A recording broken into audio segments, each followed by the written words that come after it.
अभी रिसेंटली मुझे एक स्कूल में इनवाइट किया गया जी, जैसे प्रिंसिपल्स को इनवाइट करते हैं, and I went to that school. The chief guest was my student in 95। I was his class teacher. हमारे बच्चे बहुत IAS बने हैं, कई नेवी में गए हैं, डॉक्टर्स इंजीनियर्स तो जलंधर के बहुत ज़्यादा हैं। अच्छा, इस समय रिप्यूटेड जाएंगे आप हॉस्पिटल्स में तो हेड ऑफ द डिपार्टमेंट ही हमारे स्टूडेंट्स हैं। सेठ हुकमचंद जी, जिसे कहते हैं ना सही विजनरी जी, एक फिलैंथ्रोपिस्ट, इस जी, तरह के इंसान थे। मेरे स्कूल में अगर एक नर्सरी पढ़ाने वाला टीचर भी है तो वो भी MA BEd है। कुछ भी फेस्टिवल होता है जी, मतलब चाहे वो गुरुपुरब हो, चाहे वो क्रिसमस हो, और चाहे हमारे लिए रामनवमी हो, हम हर साल वहाँ पे सेलिब्रेट करते हैं।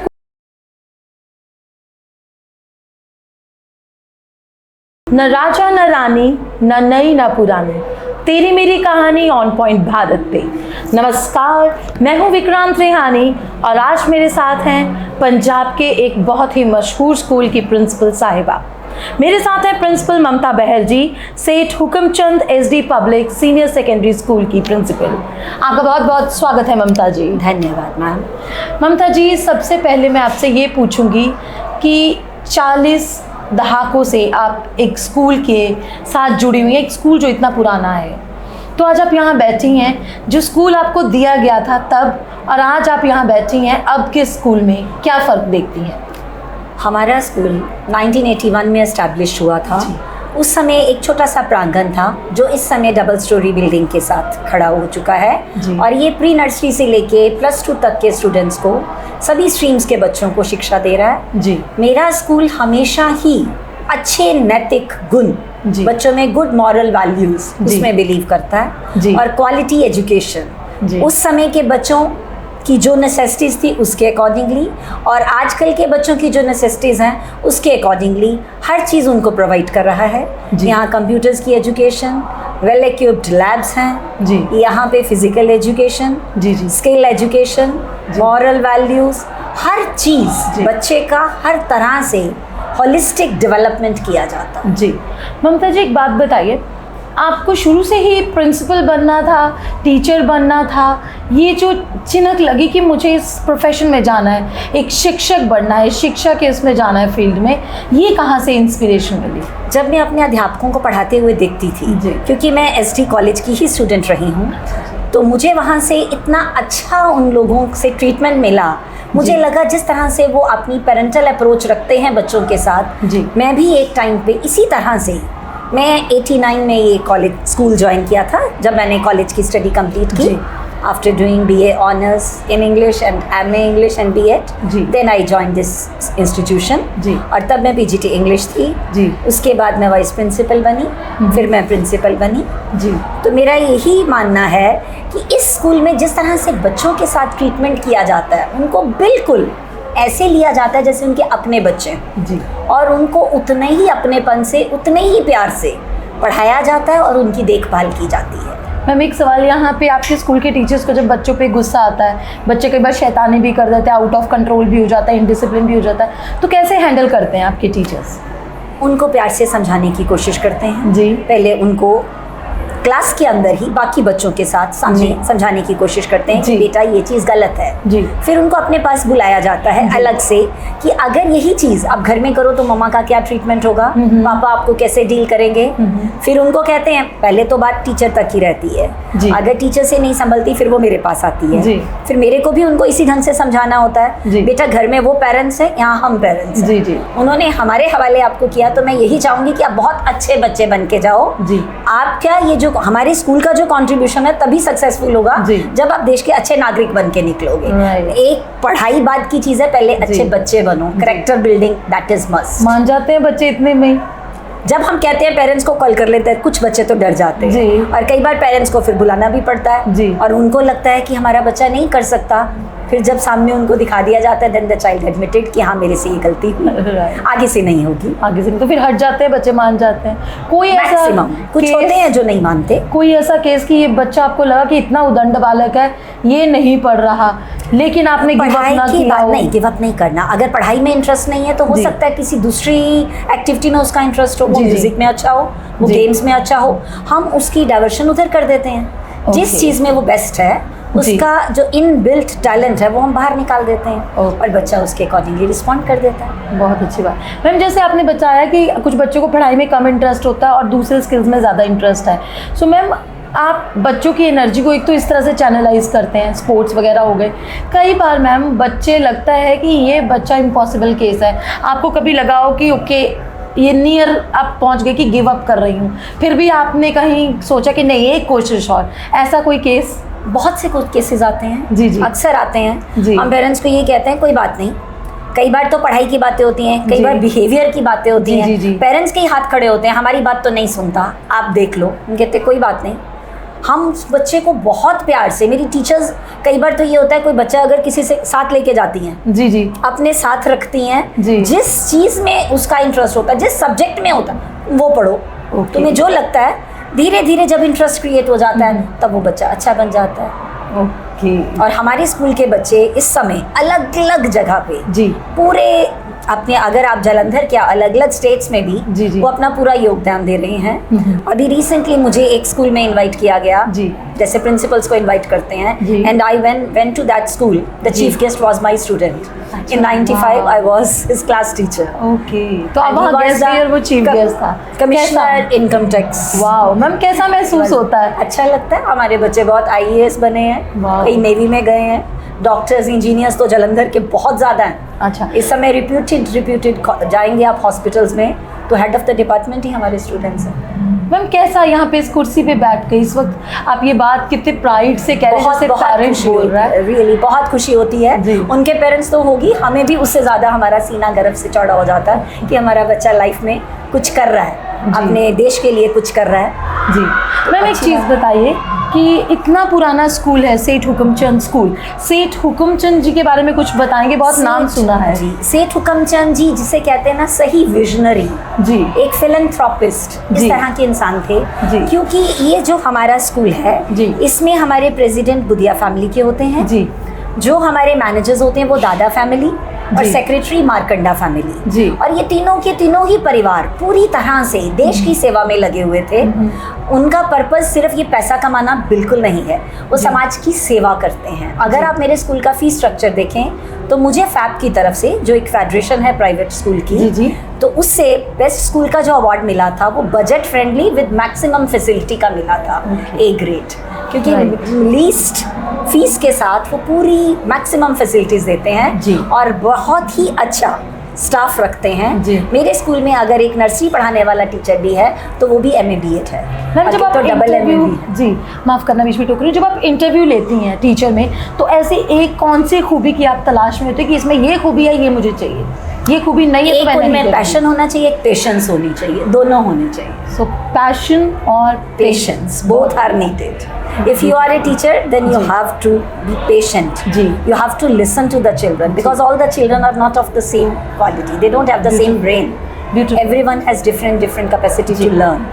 So one should be patient. ममता जी, अगला सवाल कि बदलते हुए समय के साथ आपके स्कूल ने क्या टेक्नोलॉजिकली क्या अडॉप्ट किया है, पेडागॉजीज और मेथड्स, उस पर कुछ बात करेंगे?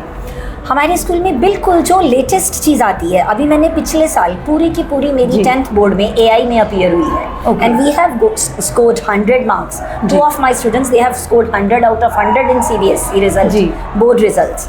तो मैंने स्किल सब्जेक्ट जैसे ही कहा गया तो मेरे स्कूल में स्किल सब्जेक्ट में इसमें मार्केटिंग भी चल रही है, इंश्योरेंस भी चल रही है, योगा भी चल रहा है, तो मैंने उसको अडेप्ट किया। जी मैम, एंशिएंट वैल्यूज़ के साथ क्या क्या Each and every festival is celebrated in my school। जी, तो वो मॉर्निंग असेंबली में ही पहले बच्चों को सुबह बता दी, कुछ भी फेस्टिवल होता है जी, मतलब चाहे वो गुरुपुरब हो, चाहे वो क्रिसमस हो और चाहे हमारे लिए रामनवमी हो, हम हर साल वहाँ पे सेलिब्रेट करते हैं। मैम कुछ स्कूलों ने तो आजकल आडंबर ही बना लिया है कि फेसबुक यूट्यूब पे तस्वीरें डालनी है तो चलो थोड़ा सा शुगर कर लेते हैं। हमारे स्कूल में आप किसी भी बच्चे को एक्टिविटी होती है बकायदा, अगर हम वहाँ ग्रीन डे मना रहे हैं तो मेरी हर क्लास का बच्चा पोस्टर बना रहा है जी, कोई वहाँ पे ड्राइंग कर रहा होगा, छोटा बच्चा होगा तो कुछ नहीं, अर्थ डे का वो छोटा सा बैच ही बना रहा होगा जी, छोटे बच्चे हैं उनके हाथ में ड्राइंग करके दी जाती है, वो पेड़ों के ऊपर कलरिंग कर रहे हैं। मतलब each and every class takes part in the activities. Ma'am environment के लिए क्या क्या मीन्स कुछ ऐसा बनाया कि ज़ीरो प्लास्टिक जोन, प्लास्टिक के लिफाफे नहीं? बिल्कुल इस तरह का पिछला मिशन चलाया गया था जब म्यूनिसिपल कमिश्नर के द्वारा जी। तो कॉर्पोरेशन वाले हमारे पास भी, हमारे बच्चों ने वो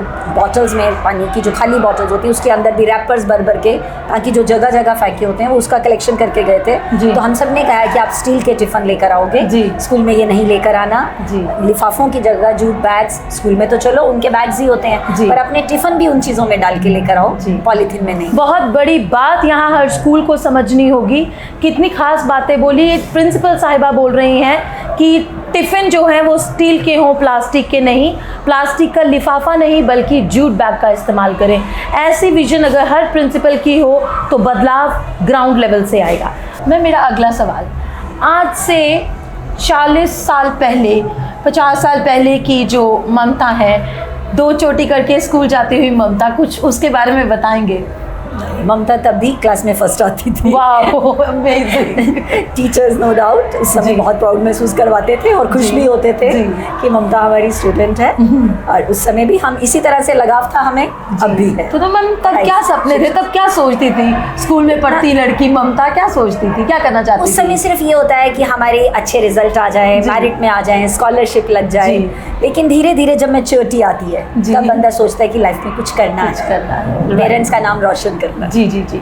मैं मेरा अगला सवाल कि ममता के परिवार में उसके बहन भाई लड़ाई होती थी, माँ बाप से डांट पड़ती थी, कुछ वो बताएंगे? नहीं, भाई मेरे से बड़े हैं। जी जी। नो डाउट उन्होंने MSc हॉर्टिकल्चर की थी। जी जी। और वो बैंक में मैनेजर जी जी लगे। बहन मेरी इस समय अमेरिका में यूनिवर्सिटी ऑफ टेक्सास में प्रोफेसर है और वो हमारी ही स्टूडेंट है जी। अच्छा। हमारे 81 के बैच की वो बच्ची है, क्योंकि 81 में स्कूल खुला था तो वो पहले नर्सरी के बच्चे हैं जी। तो इस समय वो PhD होल्डर्स को पढ़ा रही है वहाँ पे, एमटेक और बीटेक स्टूडेंट्स, जिसने वहीं जाके की। और मैं मिडल वाली थी जी। पर हमारी क्योंकि छोटी बहुत छोटी थी और बड़े भैया की हम बात सुनते थे, तो कोई सिबलिंग राइवलरी नहीं थी? ऐसा कुछ नहीं, छोटों के साथ तो बच्चों जैसा प्यार। तो पेरेंट्स से डांट वांट पड़ती थी प्रिंसिपल साहिबा को? नहीं, ऐसा नहीं था, ऐसा नहीं था। वो माँ बहुत अफेक्शनेटिंग, पेशेंस हमने उसी से सीखा है जी कि वन शुड रिमेन पेशेंट। पापा वाज इन द बैंक जी। मैम आपकी लाइफ का सबसे बड़ा चैलेंज जो आपने फेस किया हो कि काम और पर्सनल लाइफ में बैलेंस, ऐसा कोई बहुत बड़ा चैलेंज, कोई पर्सनल कुछ शेयर करेंगे? मेरे हस्बैंड को मल्टीपल सर्कुलोसिस हो गया था when he was hardly 35 years old. Ji. My youngest son was hardly 7 months old. Okay. And I spent my whole life. No doubt he passed away 5 years ago. Ji. That was the biggest loss of my life. जी. पर मैंने job के साथ साथ वो किया। मेरी management ने मुझे बहुत सपोर्ट किया जी। क्योंकि जब उनकी जो प्रॉब्लम ही थी वो प्रोग्रेसिव डिजीज़ थी जी। तो जब 2016 में वो ज़्यादा बढ़ गई जी। और वो टोटली डिपेंडेंट हो गए जी। तो फिर मैं लेटा के आती थी तो मुझे ब्रेक में जाके उनको पासा दिलवाना पड़ता था, टर्न करवाना पड़ता था ताकि बॉडी एकदम अकड़ ना जाए। He was totally dependent. तो मैं जाती थी, मतलब मुझे अलाउ किया गया कि मैं ब्रेक का टाइम यूटिलाइज कर सकती हूँ। फिर मैं उनको साइड दिलवा के, टर्न करवा के, पानी पिला के वापस आ जाती। बहुत बड़ा चैलेंज है। तो मैम ये हिम्मत कैसे आती थी कि जीवन साथी मेरा बेड रिडन है, मैं प्रिंसिपल हूँ, हजारों बच्चे मेरे को देख रहे हैं? उस समय मैंने प्रिंसिपलशिप एक्सेप्ट नहीं की। I was vice principal. Principalship हमसे बहुत ज़्यादा टाइमिंग्स और डिवोशन मांगती है। Devoted I am and I will remain and I was but as far as the time constraint is concerned at that time I couldn't afford that much time. मैं सारी meetings attend करती थी कुछ भी, पर मैं प्रिंसिपल नहीं, मैं वाइस प्रिंसिपल थी। After his death I accepted this post. तो मैम उस टाइम क्या चीज़ आपको मोटिवेट करती थी कि घर भी देखना है, स्कूल भी देखना है, बच्चा इतना छोटा है उसको भी रेज करना है? नहीं, मेरे 3 बच्चे हैं। मेरी बड़ी बेटा इलेक्ट्रॉनिक्स इंजीनियर है। वाह। मेरा बेटा कंप्यूटर इंजीनियर है। फर्स्ट बॉर्न जो लास्ट पर छोटा बेटा है उसने MBA फाइनेंस किया and is gold medallist. All settled जी। बस ये था कि अगर हमने सोचा है वो ठीक है, भगवान ने डाल दिया, जो कष्ट डाला है वो तो अपने कर्म में हमें भोगने हैं जी। लेकिन साथ साथ इन बच्चों का क्या कसूर, इन बच्चों को भी तो देखना है, इनको अपनी लाइफ में स्टैंड करना है। मैंने पूरी कोशिश की। अमेजिंग। मैम जाते जाते हमारे दर्शकों को कोई संदेश देना चाहेंगे? मैं यही कहूँगी, लाइफ में कुछ भी प्रॉब्लम आ जाए उसको बहुत पेशेंटली, हम सिर्फ कहने के लिए नहीं, सही मायने में थोड़ी देर के लिए उसके बारे में सोचें, उसका हल कुछ ना कुछ ज़रूर निकल जाता है। बाकी तो हम कहते हैं ये कर्म है, हमें कर्म तो भोगने ही हैं, लेकिन जहाँ तक शिक्षा का क्षेत्र है उसमें जितना अपना मैक्सिमम कंट्रीब्यूशन दे सको। सिर्फ नाम के लिए टीचर मत बनो, बीइंग ए प्रिंसिपल मैं यही कहूँगी, अगर आपके अंदर बच्चों के लिए कुछ करने का जज्बा है तभी आप इस प्रोफेशन में आएँ, सिर्फ नाम के लिए नहीं आएँ, क्योंकि आप जब देश का गौरव बढ़ाएंगे, आपके बच्चे आपका नाम रोशन करेंगे, जो 2 खुशी आपको मिलेगी वो वैसे नहीं मिल सकती। Thank you.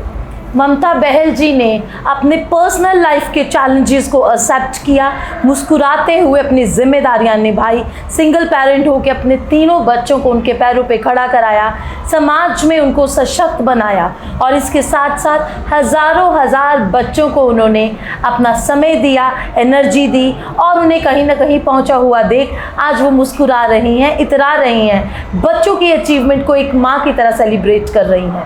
समाज को ऐसे शिक्षकों की ज़रूरत है। तेरी मेरी कहानी में इस अनूठी कहानी को लेकर आए, उम्मीद है कहीं ना कहीं आपकी आत्मा पे दस्तक ज़रूर हुई होगी। अगर दस्तक हुई है तो आप भी कमर कस लीजिए, क्योंकि ज़िंदगी जीनी है और सशक्त तरीके से जीनी है, मुकम्मल जीनी है। देश को जिंदाबाद करना है तो खुद जिंदा रहना होगा और अपने हौसलों को भी जिंदा रखना होगा। जय हिंद। धन्यवाद। Thank you.